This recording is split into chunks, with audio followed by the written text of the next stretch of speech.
Je viens de sortir de consultation en visio et je veux te parler d'un truc qu'on voit souvent en thérapie, mais qu'on a peut-être du mal à observer dans la vraie vie.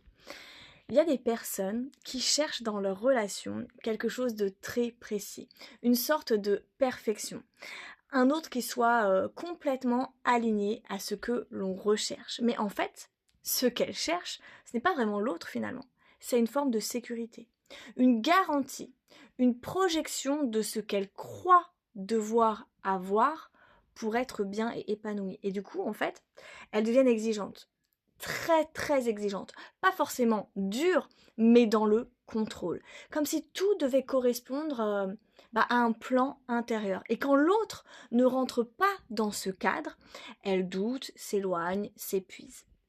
Mais ce qu'elle ne voit pas, c'est qu'à force de chercher cette perfection, elle fuit un truc beaucoup plus important, elle-même. Parce que parfois, ce besoin que l'autre soit parfait, c'est pour ne pas aller toucher ce qui est fragile, blessé, instable à l'intérieur. Mais tu sais ce qui est fou, c'est que parfois, l'autre en face le voit. Il voit déjà ce que toi tu caches. Il sent les ondes d'ombre. Il devine ce que tu n'oses pas dire. Et pourtant, il peut t'aimer quand même.